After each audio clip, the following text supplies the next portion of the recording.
Hi అండి. ఈ ఛానల్లో ఆల్రెడీ చాలా different types of mango recipes అయితే ఉన్నాయి.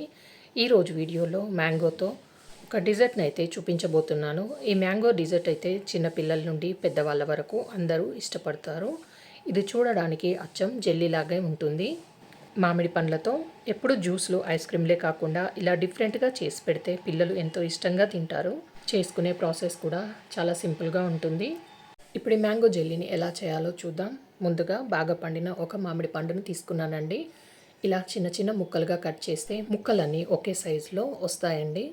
ఇలా కట్ చేసుకున్న ఈ ముక్కలన్నిటిని ప్లేట్లోకి వేసుకోవాలి.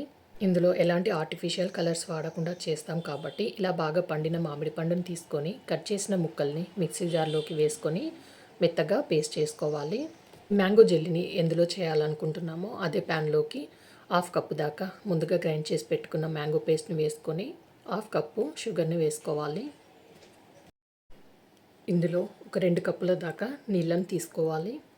1/2 కప్పు మ్యాంగో పేస్ట్కి 2 కప్పుల నీళ్ళు కరెక్ట్గా సరిపోతాయి. ఇది అగరగర్ పౌడర్ అండి. ఇది మనకు అన్ని సూపర్ మార్కెట్లో గ్రాసరీ షాపులలో దొరుకుతుంది. అగరగర్ పౌడర్ అంటే ఇస్తారండి. ఇప్పుడు దీన్ని 1 టేబుల్ స్పూన్ దాకా దీంట్లో యాడ్ చేసుకొని ఇప్పుడు ఎక్కడ ఉండలు లేకుండా బాగా మిక్స్ చేసుకోవాలి. వేసుకున్న అగరగర్ పౌడర్ బాగా కలిసిపోయేటట్టుగా కలుపుకోవాలి. ఇలా విస్కర్తో బాగా కలిపాక ఈ ప్యాన్ తీసుకొని ఇప్పుడు స్టవ్ పైన పెట్టి కంటిన్యూస్గా కలుపుతూనే ఉండాలి. ఎక్కువ మరిగించాల్సిన అవసరం లేదు. ఇలా బాగా మరిగి నురుగు వచ్చే వరకు మరిగించుకుంటే సరిపోతుంది. ఒక 5 నిమిషాల పాటు మరిగించుకుంటే సరిపోతుందండి. ఇలా బాగా మరిగి నురుగొచ్చిన తర్వాత స్టవ్ ఆఫ్ చేసేసి దీన్ని ఒక 5 నిమిషాల పాటు పక్కనుంచుకొని చల్లార పెట్టుకోవాలి. చూడండి, ఇలా కొంచెం గోరువెచ్చగా అయిన తర్వాత దీన్ని మనం బాక్స్లోకి వేసుకోవాలి. నేను మొత్తం ఒకే బాక్స్లో వేస్తున్నానండి. మీరు కావాలంటే చిన్న చిన్న బాక్స్లో వేసి చిన్న చిన్న పీసెస్ లాగా కట్ చేసుకోవచ్చు. ఇలా వేసిన తర్వాత ఇప్పుడు దీన్ని ఒక 20-30 నిమిషాల పాటు ఫ్రిడ్జ్లో పెట్టుకుంటే సెట్ అయిపోతుంది. మీరు బయట పెట్టాలనుకుంటే 1 గంట 2 గంటల పాటు రూమ్ టెంపరేచర్లో పెట్టి సెట్ కానివ్వచ్చు. చిన్న చిన్న పీసెస్ లాగా కట్ చేసుకోవాలి. అన్నీ ఒకే సైజులో వచ్చేలాగా కట్ చేయండి. నేనైతే మీడియం సైజులో కట్ చేసుకుంటున్నాను కాబట్టి మొత్తం ఒకే బాక్స్లో వేసానండి. ఇవి మనకు చూడడానికి జెల్లీ టైప్లోనే ఉంటాయండి. ఇలా కట్ చేసుకున్న ఈ ముక్కల్ని ఇప్పుడు ప్లేట్లోకి వేసుకొని మొత్తం సపరేట్ చేసుకోవాలి. ఇలా కట్ చేసుకున్న ఈ ముక్కల్ని ఇప్పుడు పక్కనుంచుకోవాలి.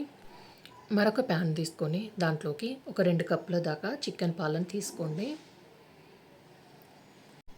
3/4 కప్పు వరకు షుగర్ వేసి దీంట్లోనే 1 టేబుల్ స్పూన్ అగరగర్ పౌడర్ వేసుకొని విస్కర్తో బాగా కలిసేటట్టుగా కలుపుకోవాలి. ఇలా విస్కర్తో బాగా కలిపి ఇప్పుడు స్టవ్ ఆన్ చేసి ఒక 5 నిమిషాల పాటు పాలు బాగా మరిగి ఒక పొంగు వచ్చే వరకు మరిగించుకోవాలి. ముందు ప్రాసెస్లో ఏ విధంగా కలుపుకుంటూ మరిగించుకున్నామో అదే విధంగా దీన్ని కూడా మరిగించుకొని ఇలా ఒక పొంగు వచ్చిన తర్వాత స్టవ్ ఆఫ్ చేసేసి దీన్ని కూడా ఒక 5 నిమిషాల పాటు పక్కనుంచుకొని చల్లారనివ్వాలి. ఇది ఇలా గోరువెచ్చగా చల్లారిన తర్వాత ఒక ట్రే తీసుకొని దాంట్లోకి కట్ చేసుకున్న మ్యాంగో జెల్లీ పీసెస్ని ఒకే దగ్గర కాకుండా మొత్తం వేసుకోవాలి. ఇలా మరిగించిన పాలను కూడా పోసుకొని మళ్ళీ దీనిపై నుండి మిగిలిన మ్యాంగో జెల్లీ పీసెస్ని కూడా ఇలా ఒకే దగ్గర కాకుండా అన్నిటినీ సపరేట్గా వేసుకోవాలి. గరిటతో కలుపుకుంటూ సెట్ చేసుకోవాలి. కలుపుకోవడం వల్ల మ్యాంగో జెల్లీ పీసెస్ అన్నీ సపరేట్ అయిపోతాయి. దీన్ని 1 గంట వరకు ఫ్రిడ్జ్లో పెట్టుకుంటే తొందరగా సెట్ అయిపోతుంది. మీరు బయట పెట్టాలనుకుంటే ఒక 2 గంటల పాటు బయట పెట్టి సెట్ కానివ్వండి. 1 గంట తర్వాత ఫ్రిడ్జ్లో నుండి తీసి చూపిస్తున్నానండి. ఎడ్జెస్ని ఇలా చాక్తో అనుకుంటే ఈజీగా డిమోల్డ్ అయిపోతుంది. వీడియోలో చూపించిన విధంగా డిమోల్డ్ చేసేటప్పుడు పైన కొంచెం ట్యాప్ చేస్తే ఈజీగా జెల్లీ కేక్ వచ్చేస్తుందండి. అంతే అండి, చూడండి పర్ఫెక్ట్గా వచ్చింది. సిల్కీగా స్మూత్ టెక్స్చర్తో మ్యాంగో జెల్లీ అయితే రెడీ అయిపోయింది. టేస్ట్ కూడా చాలా చాలా బాగుంటుంది. ఇలా డిమోల్డ్ చేసిన తర్వాత మీకు నచ్చిన షేప్లో కట్ చేసుకొని పిల్లలకు సర్వ్ చేయండి. వాళ్ళు ఎంతో ఇష్టపడతారు. మామిడి పండ్లు అయిపోయేలోపు తప్పకుండా ఒకసారి మ్యాంగో జెల్లీని ట్రై చేయండి. ట్రై చేశాక మీకు ఎలా కుదిరిందో కింద కామెంట్ చేయండి. ఈ వీడియో నచ్చితే లైక్ చేయండి, షేర్ చేయండి, సబ్స్క్రైబ్ చేయండి. Thanks for watching.